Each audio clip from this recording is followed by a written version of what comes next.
दिल का मसला आजकल एक वबा की शक्ल इख्तियार कर गया। आप दिल के अस्पताल जाएं तो वहाँ पे तिल धरने की जगह नहीं होती, मरीज ही मरीज होते हैं। 3 ऐसी वजह जिसकी वजह से हमारे माशरे में दिल की बीमारियां बहुत बढ़ रही हैं। नंबर 1, स्ट्रेस लेना। आजकल की दौर में लोग बहुत ज़्यादा सोचते हैं, हर वक्त एक भाग दौड़ में एक दूसरे से आगे निकलने की कोशिश में ये भूल जाते हैं कि आप अपनी ज़िंदगी को, जो सबसे अहम चीज़ है सेहत, उसको कंप्रोमाइज़ कर रहे हैं, उसको अफेक्ट कर रहे हैं। तो कोशिश करें चीज़ों के बारे में ज़्यादा सोचें ना, खुश रहें, शुक्रमंद रहें, अल्लाह ताला को शुक्र अदा किया करें।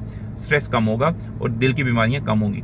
नंबर 2, कोशिश करें कि अपने लिए आधा घंटा रोजाना जरूर निकालें। रोजाना आधे घंटे के लिए चहलकदमी जरूर करें, कोई ना कोई वर्जिश, कोई ना कोई हॉबी जरूर रखें। नंबर 3, कोशिश करें कि प्रोसेस्ड फूड यानी बाजारी खानों से, मैदे की बनी चीज़ों से, इनसे दूर रहें। ज़्यादा अपनी ग़िज़ा में कुदरती चीज़ों को शामिल करें, जैसे फल, सब्जियां, कच्चा सलाद, दूध, दही, पनीर, देसी घी, ये चीज़ें ज़्यादा इस्तेमाल करें। जंक फूड, फ्राई चीज़ों को अवॉइड करें।